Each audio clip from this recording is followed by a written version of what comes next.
সকালবেলায় মুমিন হবে, সন্ধ্যাবেলায় কাফের হয়ে যাবে কিয়ামতের আগে। এই যে গত পরশু দিনের আগের দিন পয়লা বৈশাখ গেল, এই পয়লা বৈশাখ উপলক্ষে আমাদের মুসলমানের সন্তানরা কত কুফরি কালাম উচ্চারণ করছে। নাউজুবিল্লাহ নাউজুবিল্লাহ। পয়লা বৈশাখ রমনার বটমূলে ভোরবেলায় সূর্যোদয়ের সময় একত্রিত হয়েছে আমাদের মুসলমানের সন্তানেরা। তারপরে সামনে দোতরা, হারমোনিয়াম, এরপরে ঢোল তবলা লইয়া বইয়া তারা সকালবেলায় রবীন্দ্রনাথ ঠাকুরের একটা কবিতা গান দিয়া শুরু করছে, বৈশাখ উদযাপন, এসো হে বৈশাখ এসো এসো। শুনছেন নি আপনারা? আচ্ছা, না শুনলেই ভালো। এসো হে বৈশাখ এসো এসো। আচ্ছা, বৈশাখের ডাকুক গা, ইমান যাইব না, এটা তো কুফরি নাই। কিন্তু কুফরি কোথায় আছে জানেন?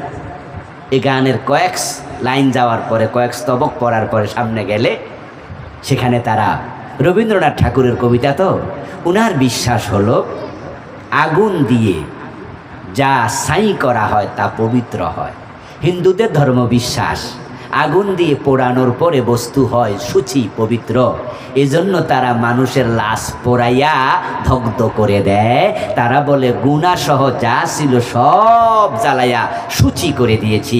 রবীন্দ্রনাথ ঠাকুরের কবিতা এসো হে বৈশাখ এসো এসো গুগলে সার্চ করবেন, করলে আপনি এখনই দেখতে পাবেন। কয়েক লাইন যাওয়ার পরে সেখানে আছে অগ্নি স্নানে শুচি হোক ধরা। অগ্নি স্নানে শুচি হোক ধরা, অর্থাৎ আগুনের গোসল দিয়া বৈশাখ তুমি পৃথিবীকে পরিশুদ্ধ করো। আগুন দিয়ে পোড়াইলে পরিশুদ্ধ হয়। এটা কি মুসলমানের ধর্ম বিশ্বাস না হিন্দুর? কিন্তু এই কবিতা গাওয়াইলো কাদের মুখ দিয়া? মুসলমানের সন্তানদের মুখ দিয়া। সকালবেলা সূর্য ওঠার সাথে সাথে ছায়ানটের গায়কেরা গায়িকারা অন্য অন্য আপনার বিভিন্ন শিল্প গোষ্ঠী এসো হে বৈশাখ বলে শিরকি কথাবার্তা কুফরি দিয়া সকাল শুরু। আচ্ছা, 1-2 ঘন্টা পরে আবার ঢাকা ইউনিভার্সিটির চারুকলা অনুষদ, ওখান থেকে তারা মঙ্গল শোভাযাত্রা বের করবে। ওই মঙ্গল শোভাযাত্রা বের করার সময় আপনারা কি দেখবেন? তাদের কারো হাতে হনুমানের ছবি, কারো হাতে কুমিরের ছবি, কারো হাতের প্লে কার্ডের মাঝে হাতির ছবি, লম্বা সাপের ছবি।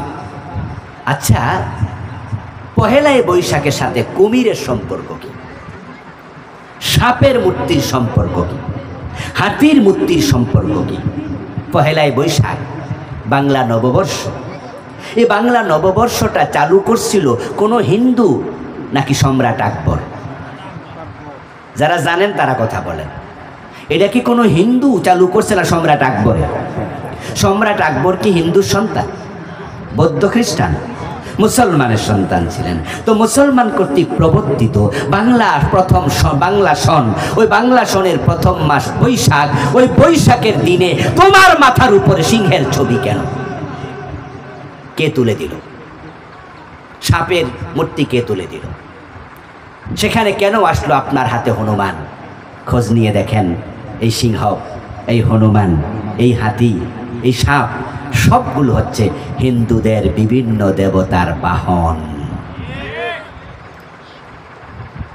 আপনারা শুনে থাকবেন, আজ থেকে কয়েক বছর আগে আমাদের দেশের একজন নেত্রী হিন্দুদের দুর্গা পূজায় গিয়ে বলেছিলেন, মা দুর্গা এবার গজে চড়ে, হাতিতে চড়ে স্বর্গ থেকে মর্তে নেমেছে, তাই এবার দান বেশি হবে। এই কথা কি আপনাদের মনে আছে কারো কারো? আচ্ছা, মনে আছে, তাহলে আমি একাই শুনি না, আপনারাও শুনেছেন। মা দুর্গা দেবী স্বর্গ থেকে মর্তে নেমে আসছে কিসে চড়ে? গজ। গজ মানে হাতি।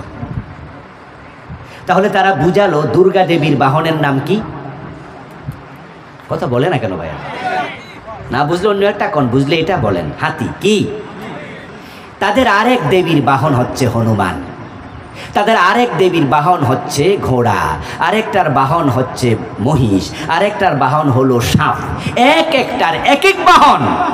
আজকে ষড়যন্ত্র করে মুসলমানদের মুখ দিয়া রবীন্দ্রনাথের কুফরি আকীদায় শুধু প্রকাশ করায় নাই, মুসলমানের মাথার উপরে ঘাড়ের উপরে হিন্দুদের দেবতার বাহনকে পর্যন্ত তুলে দিয়েছে। মুসলমানের সন্তানের ঈমান কেড়ে নেওয়া হচ্ছে। আমার প্রিয় ভাইয়েরা, হিন্দুদের যখন দুর্গা পূজা আসে তখন একদল মুসলমান ঈমান হারা হয়ে কাফের হয়ে যায়, শিরকি আড্ডাখানায় গিয়ে মুশরিক হয়ে যায়। আমাদের পত্র পত্রিকা, টেলিভিশন চ্যানেল, বিভিন্ন ব্যানার, পেস্টুন, বড় বড় ব্যানার আমরা দেখি শারদীয় দুর্গা পূজার শুভেচ্ছা। নিচে লেখা দেখি আলহাজ আব্দুল কাদের, আলহাজ বাসুমিয়া শুভেচ্ছা জানাচ্ছে শারদীয় দুর্গা পূজা। দুর্গা পূজা জায়েজ না হারাম? আওয়াজ দিয়ে বলুন, মূর্তি পূজা জায়েজ না হারাম? ছোট হারাম না বড় হারাম? তো হারামকে শুভেচ্ছা দিলে ঈমান থাকবে? ইন্না শিরকা লা যুলমুন আযীম। আপনি যখন কোনো কুফরিকে প্রমোট করবেন, সাপোর্ট করবেন, কুফরি করা যেমন কুফর, সাপোর্ট করাও কুফর। ঈমান শেষ। এখানে শেষ নয়। হিন্দুদের দুর্গা পূজা যখন আসে তখন মুসলমানের সন্তান মাইখাতে নিয়ে বিভিন্ন জায়গায় ঘোষণা দেয়, পত্র পত্রিকায় লিখে, ধর্ম যার যার, উৎসব সবার। দুর্গা পূজাকে যারা নিজেদের উৎসব মনে করবে তারা সাথে সাথে কাফের হয়ে যাবে। দুর্গা পূজা হিন্দুদের উৎসব, তারা পূজা করবে, এটা তাদের ব্যাপার, আমরা বাধা দিতে যাব না। কিন্তু তাদের উৎসবকে নিজের উৎসব মনে করলে ঈমান শেষ। এটা কোরআনের একবারে উল্টা। কোরআনের বক্তব্য হলো লাকুম দীনুকুম ওয়ালিয়া দীন। বাংলা অর্থ কি? তোমার ধর্ম তোমার, আমার ধর্ম আমার। দুটা এক না আলাদা? দয়া করে কথা বলুন, এক না আলাদা? তাহলে স্লোগান হবে ধর্ম যার, উৎসব শুধুই তার। বিভিন্নভাবে আজকে কুফরিকে প্রমোট করা হচ্ছে, নাস্তিকতার সাপ্লাই দেয়া হচ্ছে। এই দেশের শিক্ষার সিলেবাসে এই বছর 2024 সনের বইতে আপনারা জেনে থাকবেন, ট্রান্সজেন্ডার নামে আরেকটা কুফরি ঢুকাইয়া দিস। ছেলে নিজকে মেয়ে মনে করবে, মেয়ে নিজেকে ছেলে মনে করবে। ট্রান্সজেন্ডার মতবাদ, সমকামিতার সাপ্লাই দেওয়ার ষড়যন্ত্র হচ্ছে। গতবার 2023 সনের বইতে আমরা দেখেছি মানুষ বানর থেকে এসেছে, এই জাতীয় তথ্য ঢুকাইয়া দিছে। আলেম ওলামাদের প্রতিবাদ প্রতিরোধের কারণে শিক্ষার ওই অংশটুকু বই থেকে তারা স্থগিত করতে বাধ্য হয়েছে। ডারউইনের নীতি বাংলাদেশে চলবে না। মানুষ আদম থেকে এসেছে, মানুষ বাদর থেকে না। এবার ট্রান্সজেন্ডারের বিরুদ্ধে আমাদের কথাবার্তা চলছে। আমরা আশা করছি এটাও সংশোধিত হবে।